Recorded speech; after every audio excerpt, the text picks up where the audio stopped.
Bismillahirrahmanirrahim. Assalamualaikum warahmatullahi wabarakatuh.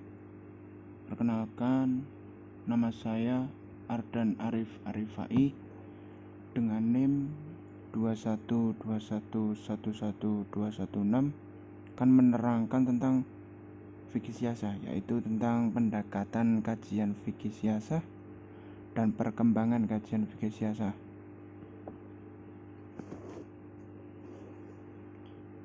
Ada 3 pendekatan dalam mengkaji Islam dan politik, yakni pendekatan normatif, sosiohistoris, serta filosofis. Sini saya akan menerangkan yang pertama, pendekatan normatif. Pendekatan normatif diasumsikan bahwa pemahaman kaji politik dalam Islam tidak bisa dilepas dari disiplin yang sangat dominan, yakni fikih.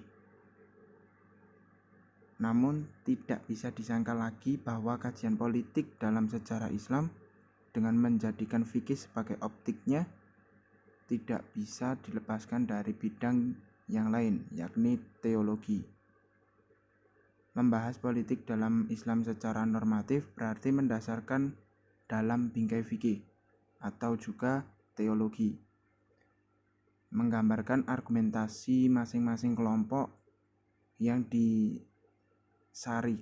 dari teks keagamaan. Yang kedua, pendekatan sosiohistoris, yang berarti menggabungkan dua pendekatan sekaligus, yakni sosiologis dan sejarah sebagai sebuah cara pandang. Karena itu, mengkaji politik Islam dalam kerangka sosiohistoris berarti melihat elemen-elemen dalam panggung politik Islam dari aspek sosial. Bisa meliputi interaksi, struktur, simbol, institusi, dan lain-lain. Dan kesejarahan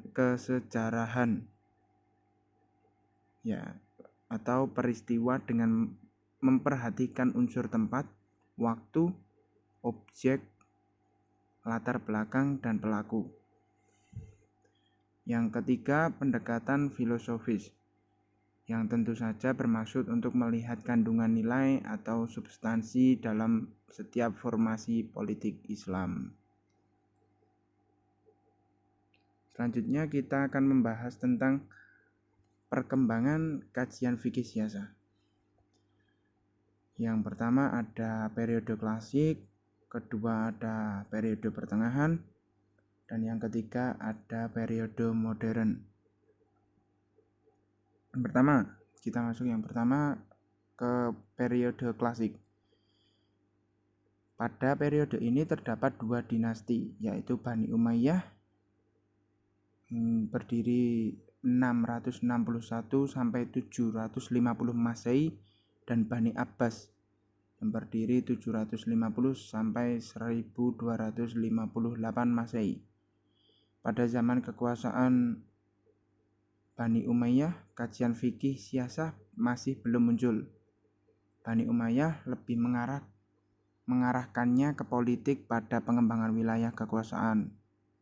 Sebenarnya di masa ini ada 2 golongan, yaitu Syiah dan Khawarij. Tetapi itu belum kuat dan lebih cenderung ke radikal daripada pikiran. Jadi pada pikiran. Pada masa daulat Bani Abbas, barulah kajian fikih siasah ini dikembangkan. Namun demikian, kuatnya pengaruh negara membuat kajian yang dikembangkan oleh para ulama ini ketika itu cenderung mendukung kekuasaan. Yang kedua, periode pertengahan. Di masa ini Bani Abbasiyah dan Kerajaan Abbasiyah hancur tepatnya pada tahun 1258 di tangan tentara Mongol. Pada masa ini kekuatan politik Islam mengalami kemunduran karena adanya penyerangan kepada tentara Mughal yang dilakukan oleh Ibnu Ibnu Taimiyah di 1263 sampai 1328 Masehi. Menurut Ibnu Taimiyah, periode ini sedikit berbeda dengan pemikiran Sunni klasik. Ibnu Taimiyah tidak memandang imamah sebagai kewajiban syar'i, tetapi hanya kebutuhan praktis saja. Ibnu Taimiyah tidak